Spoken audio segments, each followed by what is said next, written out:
Agora eu vou a conversar com a senhora Eva. Usted tuvo quanto tempo de sofrimento? Pues realmente, obispo, más de 20 años, porque desde muy pequeña sufrí muchísimo. Se acuerda como empezó? Sí, claro. Empecé muy pequeña, lo primero que yo comencé a presentar fueron tormentos espirituales. Yo no dormía de noche, tenía mucho miedo, me desmayaba yo todos los días, empezaba yo a ver bultos. Entonces, yo de niña viviendo todo eso me llevó a sufrir depresión, pero callada, porque mis papás no sabían, no se daban cuenta. Me volví una niña muy retraída, yo no hablaba con nadie, no expresaba absolutamente nada. Y pues todo eso me llevó pues a tener malas amistades, a la comunicación que yo no tenía en casa, empezarla a buscar pues fuera, ¿no? Entonces tengo malas amistades y a los 9 años yo empecé a involucrarme con lo que eran los vicios, empecé a conocer lo que era el alcohol, el cigarro. Y no fue solo probar, sino fue empezar a hacer un vicio, ¿no? Porque era ya una necesidad para mí. Yo empezaba a tener, por ejemplo, en la noche miedo y era para mí ya la necesidad o la dependencia de tomar, de fumar, y eso pues empezó con 9 años. Fue tan fuerte que a los 12 años yo estuve en Alcohólicos Anónimos porque ya era un problema muy fuerte que ya me dominaba. Yo decía, no va a pasar. Con 12 años al parecer pues pueden decir era una niña, ¿no? Pero en mi cabeza yo ya pensaba que yo era algo que yo ya no podía dejar, que era parte de mi vida. Entonces, con las malas amistades también conocí lo que son los darketos. Me empecé a vestir de negro y era un grupo que sencillamente lo que pasa es que ellos sienten que no hay tristeza más grande que la que sentimos, ¿no? Cuando nos vestíamos así. Y así era. Empecé a conocer lo que fue la brujería con ellos, el leer las cartas, las manos, pero mientras más me involucraba, peor me sentía, porque empecé a sentir, a hablar con espíritus, con muchas cosas que en mi salud también se empezó a notar, porque cada día me daba dolores de cabeza, me diagnosticaron migraña, pero en realidad era una migraña que aún con los medicamentos no se me quitaba. Y el tratamiento de AA pues no servía porque yo cada vez volvía peor. También eso se unió a que yo empecé a ser bailarina. Yo bailaba en los antros con 12 años. Y para mí era como buscar aquel vacío que yo tenía, querer ser llenado. Déjeme aclarar. Com 9, usted se involucrou com os vícios. Sí. Que vício? Vício de quê? Alcohol y cigarro. Com 12 anos, usted estuvo internada? Estuve en Alcohólicos Anónimos con 12 años. Ajá. Y a los 12 años empecé con los darketos y también como bailarina. Ajá. A los 12 años. Y pues esas malas amistades te hacen pensar, ¿no?, que tú eres parte de ellos, pero en realidad no son tus amigos cuando tú lo necesitas. Yo en verdad me sentía mal, me sentía vacía y cada vez yo estaba peor. Con mi mamá, por ejemplo, yo era muy rebelde, yo llegué a golpear a mi mamá. Mi mamá me preguntaba, ¿dónde vas? Yo, tú no te metas, y si más me dices, más tarde llego. ¿Así usted hablaba con ella? Sí, y peor. Yo hablaba groserías, yo le decía, tú no me digas nada porque no tienes nada que decirme.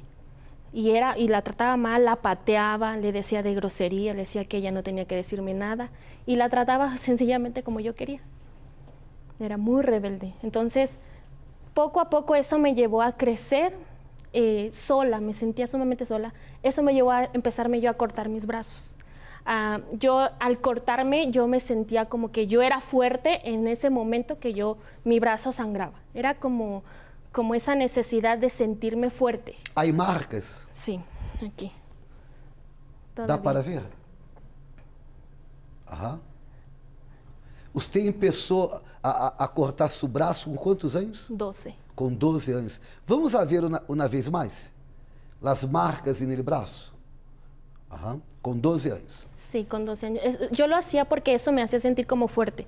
Como por dentro yo estaba muy triste, sentía que nadie me entendía, pero cuando yo me cortaba yo me sentía fuerte. Eso como que me daba cierto valor.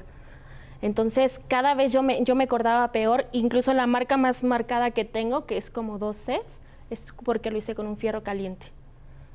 Entonces yo sola como que me autoflagelaba, yo sola me hacía sentir así porque yo decía que nadie me entendía, que nadie me quería.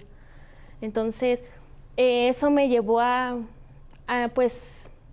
tomar más, a sentirme más sola, con todos los medios, amistades, baile, vicios, todo me llevaba a querer llenar el vacío que yo sentía. Entonces crezco, pero cuando yo crezco, pues uno como mujer piensa, no, me voy a casar y voy a ser feliz, ¿no? Lamentablemente no fue así. Yo arrastrando toda esa historia, conozco al que hoy es mi esposo, y al conocerlo me doy cuenta que él también había estado en AA. Entonces yo pensando, no, pues entonces ya lo supero, ya está mejor, pues me junto con él. Nos juntamos con 2 meses de conocernos. Realmente pues no nos conocíamos, ¿no? Fuimos a vivir juntos, pero la situación era muy mala. La economía era muy mala porque yo llegué a vivir con él a su casa. Su casa era de cartón porque una de las ventanas, aún recuerdo, era la puerta de un carro, de un bocho. La puerta de mi casa, bueno, no tenía puerta, era el pedazo de una madera, y mucho tiempo fue una bolsa negra. Mi estufa la habíamos sacado del fierro viejo, mi colchón era regalado, no tenía un mueble donde poner mi ropa, y aún así compartía el cuartito pequeño con su hermano y su esposa. Entonces no teníamos absolutamente nada. Y eso me llevó a tener una depresión muy grande, porque yo ya no quería salir, yo no me quería bañar, yo no tenía ni ganas de nada. Yo lloraba en verdad todos los días cuando yo llegué a ver esa situación, porque era algo que yo pensaba, pero ¿por qué me vine a vivir con él si yo no lo conocía, ¿no? Pero también era como mi fuga de ya no querer estar en mi casa. Pero añadimos sus problemas de él, mis problemas, no nos conocíamos. Y empezó peor porque cuando me casé, a los 2 meses yo me entero que él andaba con otra persona y 10 años más grande que yo. Entonces eso me llevó a sentirme peor y llegó un momento en que empezó a haber mucha violencia, no solo física, porque yo empecé también a ser violenta. Yo le pegaba, yo lo manoteaba y no solo eso, sino también él me decía, tú no sirves, tú no sabes hacer nada.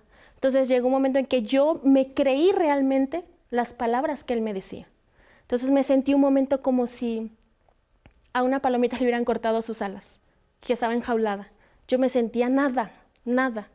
Mi familia no sabía, yo no platicaba nada por la misma vergüenza de que, ¿cómo les voy a decir que me va así? ¿Cómo voy a regresar a mi casa? Añadido a eso, empiezo a tener problemas en mi salud, lo cual empiezo a buscar un médico y me da a decir que yo tenía problemas para tener hijos, porque me embaracé 2 veces y las 2 veces perdí los embarazos, las 2 veces. Entonces, ya con los tratamientos, con todo, me dicen que yo era estéril, porque yo no solo tenía, digamos, muchas mujeres no se embarazan porque tienen a lo mejor un problema. Yo tenía 4 problemas, lo cual era endometriosis, ovarios poliquísticos, desorden hormonal y miomatosis. Las 4 cosas juntas yo tenía. Y aparte, pues, me diagnostican la esterilidad, como también la pérdida gestacional recurrente, porque ya he perdido 2 embarazos. Entonces, incluso la doctora me dijo, mira, no te ilusiones, tengo mujeres aquí que tienen más de 10 años buscando embarazo por una cosa que tú tienes 4. Dice, yo no te doy esperanza. O sea, desahuciada. Sí, y entonces yo con mi matrimonio mal, la familia me empieza a criticar. En el matrimonio, para aclarar, mal por causa de las peleas, agresiones físicas y verbales, y como se fuera poco, infidelidad. Sí. O sea, un caso perdido. Ajá. Entonces, eso añadió más tristeza, porque empecé a recibir cuestionamientos de la familia, que por qué no me embarazaba, por qué no tenía hijos, burlas, porque me decían que yo no servía para ser mujer. Incluso mi esposo me lo llegó a decir, que por eso andaba con otras personas, porque yo no servía para ser mujer. Entonces, imagínense, todas esas palabras que yo recibía, cada día me hacían, digamos, perderme más, sobre todo en la depresión, en la tristeza, decir, yo no sirvo para nada, ¿para qué vivo? ¿Para qué estoy aquí? ¿No? Y muchas veces yo dije, yo no quiero vivir, yo no quiero existir, yo no sirvo para estar aquí, porque para mí, para donde yo viera, había problemas. No había dinero, no teníamos para comer, mi salud mal, matrimonio mal. Y no solo mi esposo pues me engañó una vez, fueron muchas veces y con diferentes personas. Y lo peor de todo es que yo me daba cuenta. Yo sabía, yo le podía preguntar, ¿de dónde vienes? Y él, pues si ya sabes, ¿para qué preguntas? Pero era tanto mi sentirme tan chiquita, tan pequeñita, que yo no me daba el valor de exigirle algo. Porque yo decía, es que es mi culpa que él esté así. Es mi culpa que esto pase. Entonces de todo yo me culpaba, todo, para mí todo hacía que yo tenía la culpa y que yo estaba mal. No tenía el valor de hablar, de decir, de buscar ayuda, de nada. Usted habló de la depresión. Com depressão, você tinha pensamentos malos? Sí, sobre todo de que no quería vivir, pensamientos de que no quería vivir, de que para qué me arreglaba, tan solo para qué me levantaba de la cama. Había días que en verdad yo no quería salir de la cama. Pasó situaciones que yo podía pasar una semana sin bañarme. Yo no quería. De bueno que tinha em sua vida? Nada. Nada de bueno. Nada. Como que você parou de sofrer? Como que esta situação mala cambiou? Porque problemas de vícios, que incluso tem pessoa com 9 anos, não é assim? Vícios, problemas no matrimônio, problemas de saúde, problemas econômicos, tormentos espirituais. Como que esta situação cambiou? Pues yo conocí el Centro de Ayuda Universal por mi mamá. Sua mamá? Mi mamá ya tenía un tiempo asistiendo, incluso yo me burlaba mucho de ella, le decía que estaba loca. Y llegó un momento en que ella me invitó y ella insistía, vamos, yo no necesito, vamos, no necesito. Hasta que llegó un momento que caí en mi Deixe-me fazer uma pergunta. Você pensava que não necessitava ou era o orgulho? El orgullo. Ah, você reconhecia que necessitava. Necesitaba mucho, pero mi orgullo de decir, ¿cómo voy a decir que yo quiero ir o que yo necesito ayuda? No me dejaba asistir. Yo por dentro en verdad quería ayuda, pero el orgullo me hacía decir que no. Ou seja, então, há muitas pessoas que participam da programação, que necessitam vir, que querem vir, pero não vêm por aquello que pasaba con usted, que es el orgullo. El qué van a decir, qué van a pensar de mí, mucha gente me conoce. Ajá. Entonces eso me detenía y yo decía, no, ¿cómo yo voy a ir, no? Si todos piensan que yo estoy bien. Pero llegó un momento en que caí en el hoyo. Ah, usted intentaba vivir de apariencia. Muchos años de apariencia. Muchos años. Porque desde que yo me casé todo el mundo pensaba que mi matrimonio era perfecto. Delante de mi familia yo podía agarrar a mi esposo de la mano y sonreír. Y cuando salíamos de una reunión familiar, cuando estábamos solos, pues no, ¿verdad? No nos podíamos ni ver, peleábamos. Entonces era apariencia. Ajá. Muchos años viví eso, apariencia. El decir estoy bien y en realidad por dentro estar destrozado. E aparte, quem hablava de la igreja para usted era su mamá, Sí. que es uma pessoa confiável e uma pessoa que queria lo melhor para usted. Sí, Pero ao assim usted não hacía caso. no. Ella quedou hablando com você por quanto tempo, mais ou menos? Mais ou menos. Casi 8 años. Quase 8 anos. Sua mamá, que queria lo melhor para você, que era uma pessoa confiável, quedou 8 anos hablando. E você não oyó. Perdón. Mucho tiempo mi mamá se acercaba, me llevaba el periódico, me llevaba una invitación, hablaba conmigo, incluso hasta me grababa pedazos de programa, me llevaba discos en la iglesia, libros. Y yo decía, no mamá, yo no necesito, yo estoy bien, ¿tú qué sabes? Y cuando ella se daba la media vuelta, yo solo lloraba, yo decía, sí, eso necesito, pero no te puedo decir que sí. Usted mirando para sua mamá, usted lograva ver em ella um cambio de vida? Sí, mi mamá cambió totalmente. Era otra mujer de la cual era mi mamá. Y mucho tiempo yo pasé criticando hasta que llegó un momento que yo no la podía criticar más porque yo veía la diferencia en su vida. Entonces, más me alentaba yo querer ir, pero siempre mi querer demostrar que yo estaba bien me hacía decir que no. Y hoy reconozco que a lo mejor si hubiera aceptado antes no hubiera sufrido tanto. Bueno, usted que participa da programação, ponga atenção. Mientras el orgulho prevaleça em sua vida, ele problema prevalecerá também. Você sabe por quê? Que ele problema de saúde, ele problema econômico, ele problema espiritual, ele problema aí no matrimônio. Sabe por quê que ele problema? Sabe por quê que ele mal ha prevalecido em la vida de muitos? Porque o orgulho ha prevalecido. Uma vez que você logre vencer o orgulho, com toda a segurança, você vai vencer a los problemas. Ao invés de ter a preocupação com que os demais vão a pensar, você tem que preocupar-se com sua vida. Você queda preocupado com a opinião de los demais, pero ellos não hacen nada para ajudar a você. Incluso, se você se acuerda quando você estava arriba, quando você tinha saúde, quando você tinha prosperidade, você tinha uma casa llena de amigos, llena de conhecidos, llena de familiares, llena de parentes, pero quando a saúde desapareceu, quando a prosperidade desapareceu, os amigos desapareceram também. E você se encontra nesta situação precária, mala, preocupada com a opinião de los demais, pero de pessoas que não fazem nada para ajudar a você. Eu penso que dia você pensou mais ou menos desta maneira, não? Ao invés de preocupar-me com os demais, vou a preocupar-me comigo mesmo.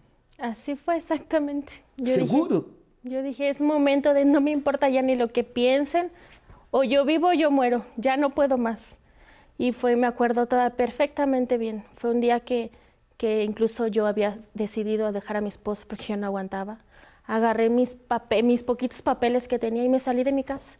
Y al lugar donde llegué fue a la iglesia. Ajá. Ahí llegué y yo dije, ¿a dónde más? ¿A quién más acudo? Entonces, tanto mi mamá haberme dicho, recordé la palabra y fui. Y ahí empezó. Entré y lo que hice fue ser sincera por primera vez en mi vida y decir, necesito ayuda. Eso hice, o sea, ya basta, ya no quiero seguir con esta vida, necesito ayuda. Y empecé a asistir, empecé a hacer las cadenas de oración, así como me orientaron, empecé a hacer. Domingo a la mañana. Domingo a la mañana estaba en la iglesia, viernes estaba en la iglesia, lunes estaba en la iglesia, martes, todos los días porque yo necesitaba todo. Mire, qué bueno que las puertas de la Universal se encuentran abiertas de lunes, a la mañana, a la tarde y a la noche. Sí. ¿Es esto? Exactamente. Yo agarré la oportunidad. Entonces empecé a hacer las cadenas viernes, domingo, me enseñaron a usar mi fe. Y lo primero, recuerdo bien que aprendí fue a perdonarme a mí, perdonar a mi esposo, porque yo tenía mucho odio adentro. Entonces yo empecé por eso, a pedir perdón, a perdonar. Y al poquito tiempo, la primera cosa que aconteció fue que yo me sentía en paz. Yo no sentía más depresión.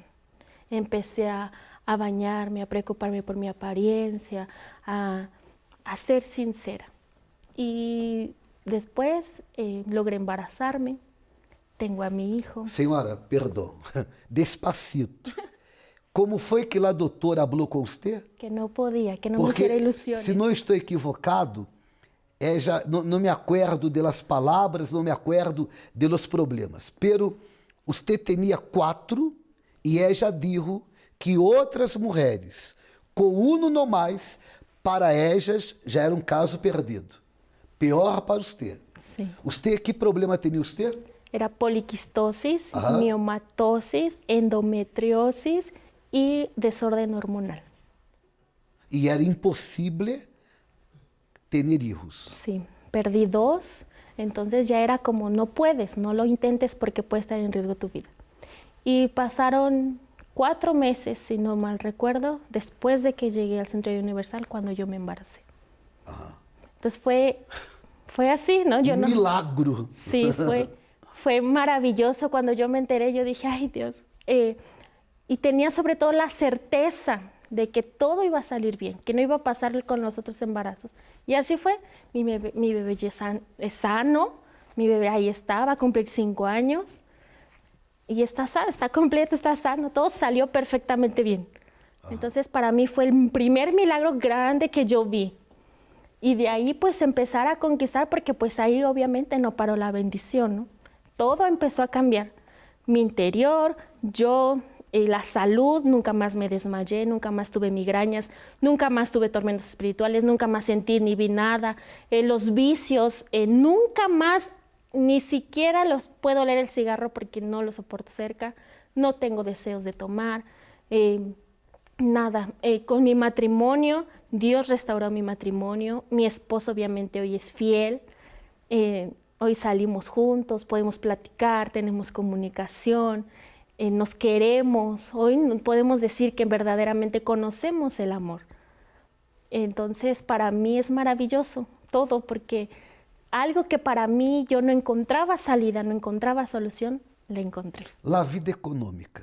Cambió totalmente. La casa donde vivía, Dios dio la condición para construirla bien. Ya tengo un techo bien, paredes bien, piso, todo. Mi baño tiene tina. Conquistamos hace un tiempo un carro 0 kilómetros de agencia. Yo tengo un negocio propio, mi esposo tiene un buen empleo. Entonces, todo cambió. Los tormentos espirituales desapareceram. Desaparecieron. No veo más bultos, no oigo cosas, no me desmayo, no tengo miedo, nada. Depresión, cero. Senhora Eva, uma pergunta. Se você não lograsse vencer o orgulho, que você teve que vencer o orgulho. Sí. Se você não vencera o orgulho, aonde você estaria hoje? Muerta, con seguridad. Porque hubiera decidido terminar con mi vida o... Já tinha o pensamento, Sí, sofria com depressão, sí, não é isto? sí. O algo hubiera pasado en tantas idas de ir a tomar o fiestas, no sé qué hubiera pasado. Sinceramente, hoy no estaría aquí. No existiría. Esa es la razón. O sea, no existiría. No encuentro otras palabras. Hoje a vida é uma vida que não tem nada a ver com o passado. Nada, nada, nada, nada. De verdade, parou de sofrer. 100%. Senhora, que Deus la bendiga muito mais. Muchas gracias.